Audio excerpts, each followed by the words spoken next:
자, 기도하고 시작하겠습니다. 고마우신 하나님, 거룩하고 복된 날, 오늘은 또 대면 예배로 드리게 해주셔서 감사드립니다. 정말 오랜만에 대면 예배 드리면서 우리 성도들의 소중함도 보게 하시고 또 하나님의 사랑도 함께 보게 해주셔서 감사합니다. 이제 오후 시간 말씀 잘 때에 주의 성령이 함께 해주셔서 정말 말씀의 깨달음도 허락해 주시고 말씀의 지혜와 능력도 함께 허락해 주시옵소서. 예수님 이름으로 기도합니다. 아멘. 오늘 제목이 유월절과 아가서입니다.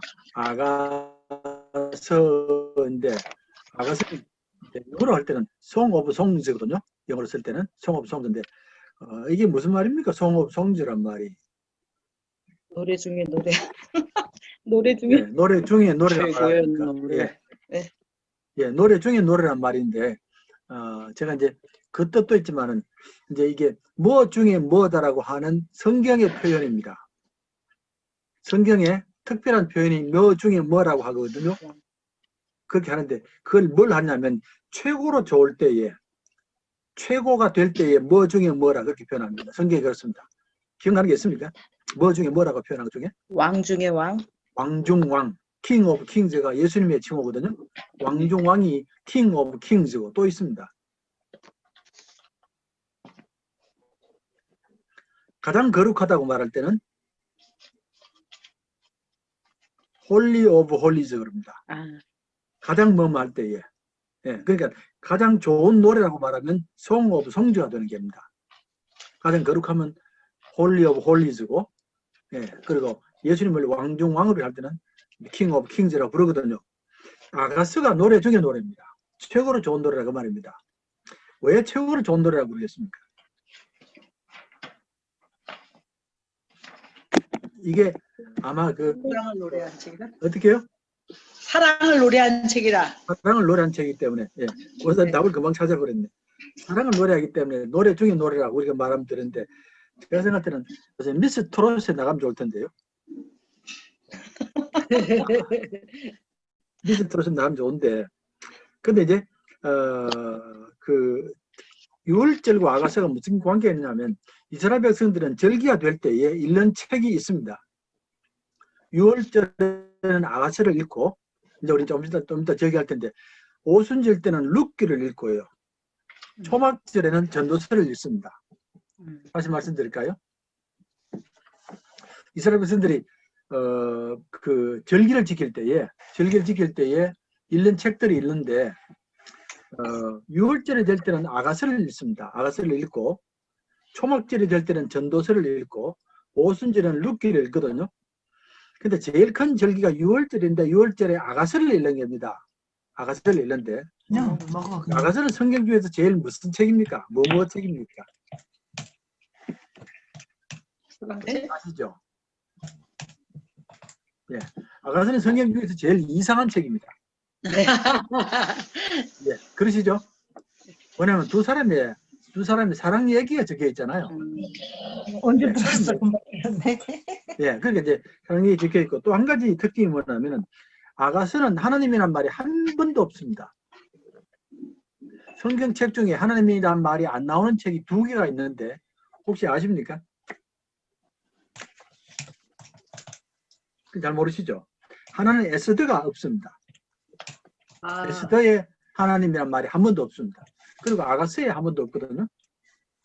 그런데 이제 특별히 아가서는 두 사람의 사랑 얘기인데 사랑 얘기 중에서도 조금은 우리가 읽기에 불편한 사랑 얘기잖아요. 아가서가. 92만 2,800. 그러시죠? 아닙니까? 네. 네, 불편 안 합니까? 여기 정말 거예요? 네. 젊을 때는 불편했는데 지금은 불편 안 하시죠? 나이가 드니까 이제는 모든 게 식어져가지고 불편 안 하시죠? 그런 말입니까? 자, 남녀 사랑을 표현하는데 굉장히 조금은 이렇게 세상적으로 표현을 많이 하거든요. 네? 신체적인 면의 표현이 많고 그렇습니다. 많고 그러니까 이제 참 성경에서 이상한 책이다 그러고 비난도 많이 받고 그랬습니다. 두 연인간의 노래이기 때문에 그렇거든요. 근데 이제 우리가 이걸 이해하려고 그러면 한 가지 이해할 게 하나 있습니다. 뭐냐면 큐르급의 제일 중요한 단어 중에 하나가 언약이란 단어입니다. 제가 오늘 아침에도 설교할 때 언약이란 말을 많이 썼는데 하나님께서 이스라엘 백성들과 언약을 맺잖아요. 신에서는 언약이 제일 큰 사건입니다. 예, 그러니까 성경에서 가장 무슨 책 결국 나오는 것 못지않게 큰 사건이 신해산 사건이거든요. 큰 사건인데 언약이란 말은 두 사람이 서로 사랑하면서 맺는 게 언약 아닙니까? 그것도요. 아, 이거 특별히 아니에요. 결혼이 언약이거든요. 결혼이 언약인데 그러면 이걸 가지고 한번 생각해 보면 왜 이스라엘 백성이 6월절에 아가스를 잃는지를 조금 이해할 수 있습니다. 이해할 수 있는데 제가 이제 그 하나 말씀드릴게요. 우리 신학자들이 제일 근본적으로 묻는 질문이 뭐냐면 왜 하나님께서 우주를 창조했느냐, 무슨 동기를 창조했느냐 그 말입니다.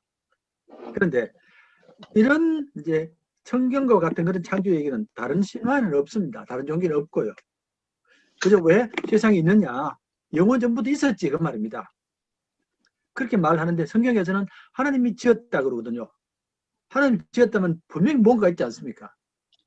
그냥 존재하는 거 아니고 하나님이 지었다고 말할 때는 분명히 무슨 동기가 있는데 그게 뭐냐는 겁니다. 예, 자 그렇게 하는데 그러면 하나님이 무언가가 부족해서 지으셨느냐? 하나님 자신에게 뭐가 필요한 게 있어서 필요한 게 있거나 부족해서 지었느냐라고 말할 때에 성경 말하기를 하나님이 사랑이시기 때문에 지었다고 합니다. 하나님이 사랑이시기 때문에. 사랑은 반드시 상대방이 있어야 되거든요. 그 말이 맞습니까? 상대방이 있어야 사랑이 되지 혼자 사랑하는 건 아닙니다. 그러니까 하나님이 세상을 지으신 것은 사랑하기 때문에 세상을 지었고 사랑하기 때문에 사람을 지은 겁니다. 그래서 사랑이라는 단어가 여기 튀어나옵니다. 나오게 되는데 그래서 하나님이 사랑해서 세상을 지었고 사랑해서 생명을 지었다는 것은 이 말이 서양 문화에 굉장히 큰 영향을 끼쳐야 됩니다. 지금 어딘지 아시죠? 내용이. 네. 예, 유대교는 이 말로 서양에 큰 영향을 끼쳤다는 말 나오지 않습니까? 이 말로. 그 말은 무슨 말이냐면 원래 서양이 동양보다 굉장히 야만적이잖아요. 동양과 서양을 비교해보면 서양이 굉장히 야만적입니다. 옛날부터. 그러니까 우리가 옛날 중국의 유명한 철학자들 있지 않습니까? 그분들하고 서양 사람을 비교해보면 서양이 훨씬 뒤에 따라오거든요. 뒤에 따라오는데 서양이 지금은 오히려 동양보다 앞서갔습니다. 앞서갔는데 서양을 만드는 가장 근본이 기독교 아닙니까?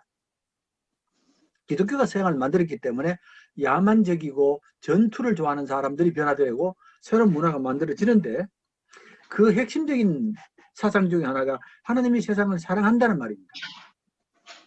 예, 이거는 어떤 종교에서도 찾아볼 수 없는 단어거든요. 하나님이 세상을 사랑한다. 하나님이 사람을 사랑한다.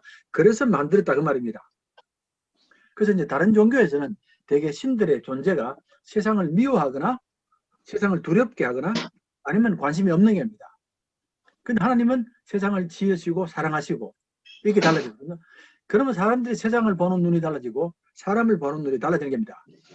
그래서 서양 문명이 지금 이렇게 형성되는 겁니다. 오히려 동양을 앞서가는 그런 문명을 가지고 있는 겁니다. 지금 그렇습니다.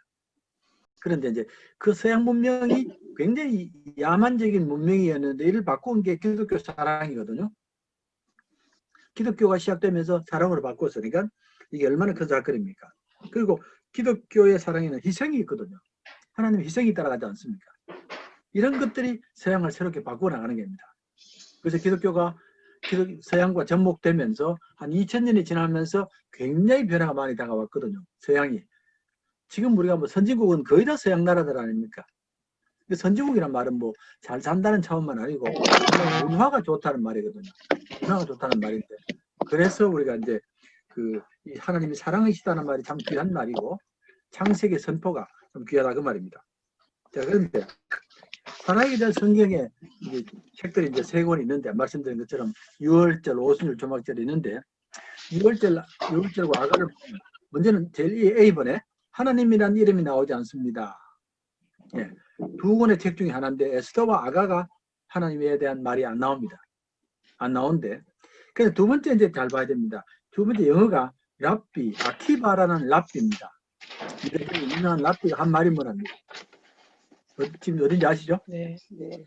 예, 랍비, 라바이, 아키바인데 아키바라는 랍비가 모든 성경책이 거룩하지만 아가서 이 책은 가장 거룩한 책이라 그랬습니다. 이 책을 홀리 오브 홀리즈라고 그러거든요. 책 중에 가장 거룩한 책이 아가서라고 그랬습니다.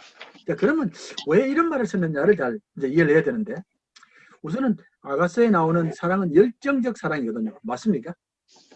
남녀의 열정적 사랑 아닙니까? 그렇게 하면서 결혼이나 자식과 같은 데는 언급이 없습니다. 그냥 두 사람이 열심히 사랑하는 게 아닙니다.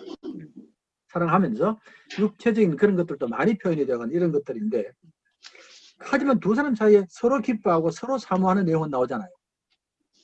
어느 때보다도 서로를 사랑하고 서로 사모하는 것이 굉장히 깊이 나오는데, 이런 모습이 구약 성경 전체 중심 가운데 하나입니다. 하나님이 정말 백성을 사랑하고 기뻐하고 백성을 사모하고 하는 이런 문제가 나온다는 겁니다.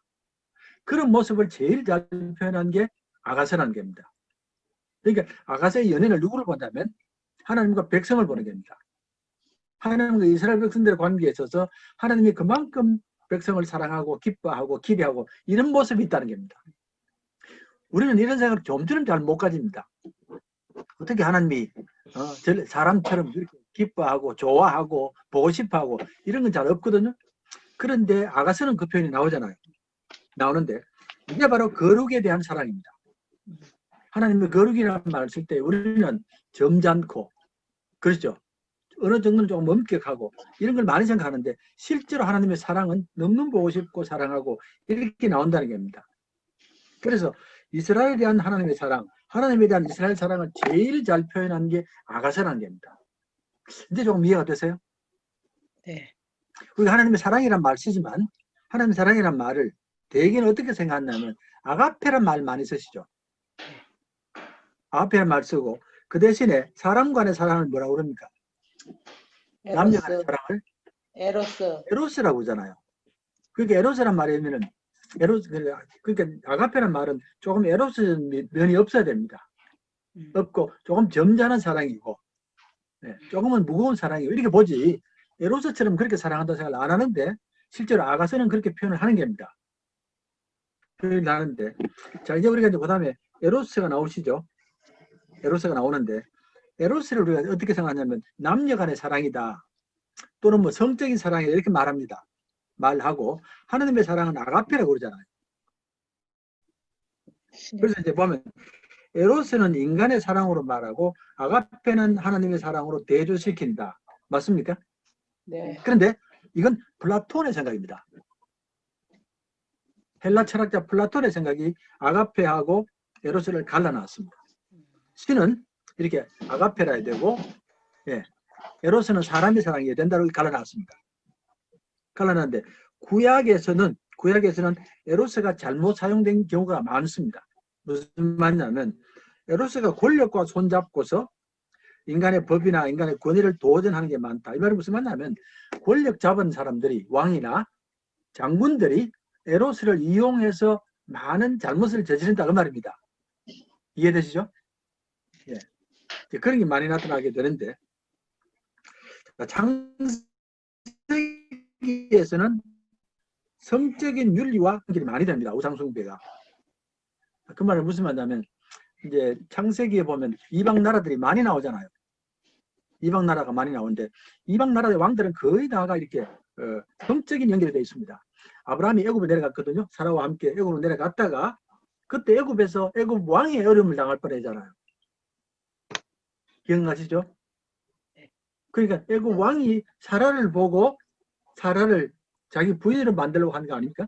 그런 경우가 많이 나타납니다. 그러니까 이제 이방 나라 왕들의 대표적인 모습이 뭐냐면은 창세기에서는 성적 타락으로 봅니다. 이방 나라는 이렇게 말해주는데 그게 이제 에로스가 타락하는 겁니다. 타락하는데, 그래서 우리는 에로스를 늘 나쁘게 말할 때가 많은데 대표적으로 이방 신전은 성행위의 자리거든요. 이방 바알 신앙의 예배 장소는 성행위의 자리고 애굽의 여제사장들도 성행위의 장애를 한 겁니다. 예, 그렇게 하는데 이거는 이제 우리가 특히 바알 신앙을 공부하다 보면 이게 많이 보이는데 좀 더 나옵니다만, 바알 신앙의 그 예배를 볼 때는 바알의 상대자가 있잖아요. 바알은 남신이고 여신이 누군지 아시죠? 바알이 여신이 아세라잖아요. 바알과 아세라 아닙니까? 네. 바알은 남신이고 아세라는 여신입니다. 이렇게 되어 있거든요. 이렇게 되어 있는데 바알과 아세라가 결합하면 비로소 거기서 아기가 태어나는데 그게 곡식이 태어나는 겁니다. 곡식이 자라는 겁니다. 지금 이제 가을이 되면 곡식이 익어가는데 그건 누가 이렇게 익어가게 하느냐 하면 바알과 아세라가 결합했기 때문에 곡식이 익어가는 겁니다. 그렇게 믿었습니다. 요즘은 그렇게 믿는 사람은 아무도 없습니다. 아니 햇빛이 있고 물이 있고 이래가 곡식이 자라지 무슨 신들이 해서 하느냐 그런 얘기를 하는데 옛날에는 그렇게 믿었다는 겁니다. 남신과 여신이 만나서 결합하면 곡식이 익어가는 겁니다. 그러면 성도들이 할 일이 뭐냐 하면은 남신과 여신이 만나도록 해주는 게 성도들이 하는 일입니다. 이해되시죠? 그럼 자기들이 축복을 받는 겁니다. 이렇게 설명이 많이 되는 겁니다. 그래서 이제 에로스 따로 아가페 따로 이렇게 하는 겁니다. 하는 게인데 아가서에서는 사랑이 그런 게 아니라고 말입니다. 그런 게 아니고 하나님의 에로스라는 것은 그런 타락된 그런 걸 말하는 게 아니고 정말 상대방을 사랑하고 존중하고 보고 싶고 하는 것을 말하는 게 에로스라는 겁니다. 그래서 구약에는 아가페나 에로스나 필리아 같은 게 구분이 없습니다. 그건 없습니다. 성경에는. 그냥 하나님은 다 가지고 있는 겁니다. 거룩한 사랑도 있고 정말 남자처럼 보고 싶은 사랑도 있고 친구처럼 좋은 사랑도 있고 이게 다 함께 있는 겁니다. 자, 정리해 다시 할까요? 구약에는 사랑을 세 가지로 나누지 않습니다. 하나님은 이 세 가지 모습이 다 있는 겁니다. 선하게, 나쁜 면이 아니고 하나님은 정말 자기를 희생하는 아가페 사랑이 있고 넘는 보고 싶어하는 에로스 사랑도 있고 정말 친구처럼 하는 필리아 같은 게 다 함께 붙어 있지 이렇게 이 헬라처럼 나누지 않는다 그 말입니다. 그러니까 이제 이 하나님께서 이 언약을 맺을 때는 마치 남녀가 결혼하는 것처럼 그렇게 언약을 맺으시거든요. 그렇게 맺으면 제일 좋은 책이 아가서입니다. 하나님의 마음을 읽을 수 있는 제일 좋은 책이 아가서라는 겁니다. 조금 이해가 되세요 지금? 설명이 됩니까? 네, 그래서 아가서는 사랑의 능력을 말하는 것이 능력의 사랑을 말하는 게 아니다. 능력의 사랑이라는 말은 힘 있는 자가 힘 약한 자를 사랑의 대상으로 삼는 것을 이렇게 표현하고 하나님은 정말 사랑이 가지고 있는 능력을 표현하는 게 바로 아가서다 하는 그 말입니다. 그래서 사랑하면 창조하고 자기를 드러내고 구원합니다. 사랑은 하나님과 우리의 연결입니다. 연결인데 이게 이제 마치 결혼한 두 남녀의 모습을 표현하는 것처럼 하나님과 우리가 그렇습니다는 그런 뜻입니다. 그러면 이제 하나님이 참 우리를 사랑하고 마음으로 사랑하고 하는데 성경에 종종 이제 불편한 표현이 하나 있습니다. 하나님이 질투한다는 표현이 있습니다. 하나님이 질투한다고 그러거든요. 네. 그럼 우리가 이제 당장 반박하는 게 하나님이 왜 질투를 하시노 이러잖아요. 하나님이 무슨 질투를 하시냐 싶은데 그게 무슨 말이냐면 하나님이 정말 사랑하는 사람이기 때문에 그 질투가 있어야 된다는 겁니다. 하나님은. 그게 정상이지. 하나님이 우리를 사랑한다고 그러면서 질투를 안 하면 그게 비정상인 겁니다. 그렇게 생각하면 이 에로스라는 게 하나님의 소중한 사랑의 부분이다라는 걸 알 수 있게 되는 겁니다. 그러니까 조금 이해가 되세요? 예, 그래서 우리가 하나님을 잘 정할 때 너무 멀리 생각하고 두렵게 생각하거나 너무 점잖게 하는 것만 생각하지 정말 하나님이 우리를 보고 싶어하고 좋아하고 기뻐하고 하는 이런 모습을 못 생각한다는 겁니다. 자, 그래서 이제 예언자를 통해서 하나님이 요구하시는 것은 사랑의 표현입니다. 예, 사랑의 표현을 원한다는 것도 기억하면 좋겠고요.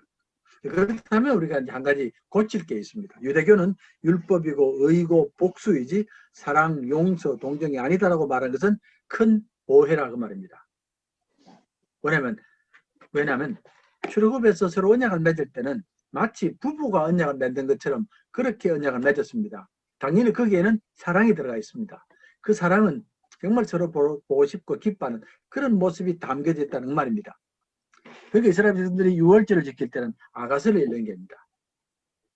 예, 그러니까 아가서를 이제 다시 한번 읽어보시면은 정말 순수하게 남녀가 사랑하는 모습이 나오거든요. 그런 모습이 나오는데 그게 이제 하나님과 우리들 간의 관계다. 그런 말입니다.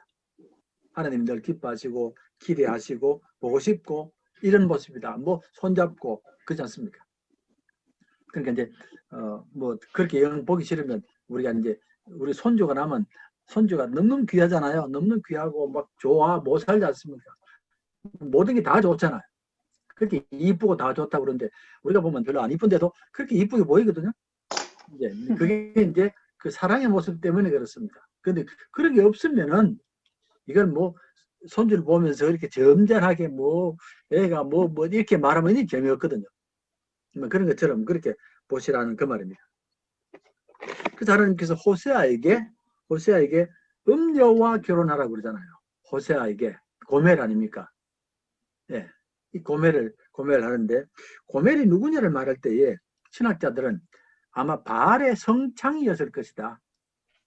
바알의 신의 신전에서 일하는 사람이었을 것이다 라고 생각합니다. 근데 그 사람과 결혼하게 하면서 호세아가 고통을 많이 겪는 겁니다. 왜냐하면 자꾸 도망가거든요. 자꾸 도망가지 않습니까? 그러니까 분명히 내 아내인데도 불구하고 자꾸 도망가잖아요. 그게 이스라엘 백성의 모습이잖아요. 분명히 하나님과 이스라엘 백성이 언약을 맺었는데 신의 산에서 언약을 맺었는데 자꾸 도망가니까 자꾸 다른 신을 섬기니까 그래서 호세아를 통해서 하나님의 사랑을 전하라는 겁니다.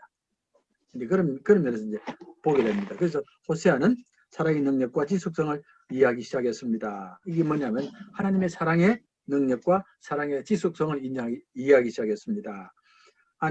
아내가 바알의 버림을 받고 돌아왔을 때 받아줍니다. 이 말은 무슨 말이냐면 이제 바알 신전 안에 이게 이제 이 여자들이 있습니다. 우리가 성창 그런데 성창들이 있는데 성창도 나이가 많아지면 버리거든요.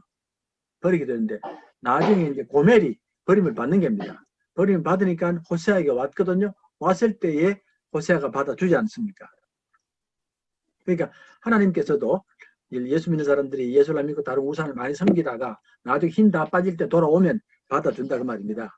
그러시고 이제 호세아가 사랑을 이해하는 겁니다. 그래서 우리가 호세아를 사랑의 선지자라고 합니다. 사랑의 선지자라고. 그 사랑의 말의 의미를 바로 이런 쪽에서 사랑이라 이렇게 보면 되겠습니다. 됐습니까? 그래서 돌아왔을 때에 이름을 바꾸면서 내 백성이다, 내가 사랑하는 자라 이렇게 my people, my beloved라는 말입니다. 그래서 여기 나오는 것은 이스라엘 향한 하나님의 사랑을 말하고 하나님은 그 백성을 사랑하지 않을 수도 없고 사랑하지 않지도 않을 것입니다. 사랑도 멈추지 않습니다. 하는 그 말입니다. 자, 호세아는 출애굽기를 사랑의 얘기로 새로운 얘기했습니다. 얘기했고 신의 산의 언약은 어떤 언약이라고요? 결혼의 언약. 네, 결혼의 언약입니다. 남녀의 결혼의 언약입니다. 그렇다면 출애굽기는 사랑 얘기입니다. 네, 사랑 얘기입니다. 그러니까 하나님이 백성을 너무 사랑하셔가지고 백성을 건져내고 서로 결혼하는 겁니다. 결혼하고 언약을 맺게 되는 그런 모습들이다. 하나님이 백성을 애굽에서 불러내셨듯이 연인도 부릅니다. 그래서 사랑하는 자가 부르자 두 사람은 광야로부터 나타나고 이스라엘은 하나님을 의지하며 광야로부터 나타납니다. 이것이 바로 선지자들이 본 출애굽입니다. 여기 들어갑니다.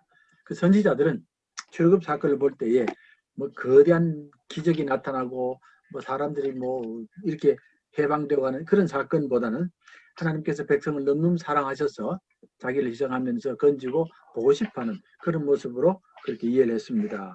마치 남녀 사랑처럼 남편과 아내 사랑처럼 그렇게 이해를 해서 출애굽을 봤습니다. 그 뜻으로 지금 설명해 드리는 겁니다. 자, 됐습니다. 오늘 다 했는데.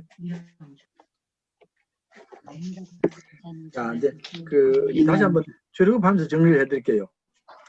제가 출애굽하면서 정치를 한 번씩 말씀드렸습니다. 정치를 말씀드렸는데 왜 그러면 기독교 신앙과 정치를 함께 말하냐라고 얘기할 때에 기독교 신앙이 어떤 민족에게 이제 전파가 되지 않습니까? 기독교 신앙이 민족에게 전파되면 제일 크게 충격을 받는 데가 정치가 충격을 받습니다. 기독교 신앙은 다른 종교가 다릅니다. 다른 종교는 정치와 아무 관계가 없습니다. 오히려 다른 종교는 정치와 손을 잡습니다. 예. 불교나 이런 종교는 정치와 손을 잡는데 기독교는 전파되면 여러 가지 많은 분야 중에서 정치가 제일 먼저 충격을 받아버립니다. 왜 그러냐면 정치가 가지고 있는 모든 근본 기초들이 기독교와 반대가 되기 때문에 그렇습니다. 무슨 말이냐면 예를 들어 정치는 옛날부터 그렇지 않습니까? 정치는 사람들이 굉장히 무력을 사용하거든요. 어마어마한 무력을 사용하기도 하고 아울러서 정치는 인간의 탐욕이 끝이 없습니다. 정치가든 끝이 없습니다. 탐욕이 끝이 없고 거기다가 많은 정치가 불의하게 이루어지거든요. 맞습니까? 지금 제 말이 맞습니까? 네. 정치는 항상 불의가 따라가고 무력이 따라가고 탐욕이 따라갑니다. 이런 것들이 따라가서 정치를 만드는데 기독교는 이런 걸 다 반대를 하거든요. 반대를 하니까 정치가 제일 먼저 부딪히는 겁니다.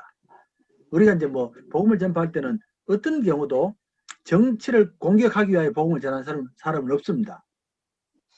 없는데 그러나 기독교가 전파되면 정치가가 어려움을 당한다니까요. 왜냐하면 기독교가 정직해야 된다고 그러지 의롭게 살아야 된다고 그러지 사람을 존중하라고 그러지 무력은 안 된다고 그러니까 정치가 제일 먼저 부딪히는 겁니다. 그래서 우상들은 절대로 정치를 얘기 안 합니다. 안 하는데 기독교만은 얘기를 하는 겁니다. 그래서 우리가 이제 출애굽기 보면 바로와 지금 부딪히잖아요. 바로와 하나님이 부딪히지 않습니까?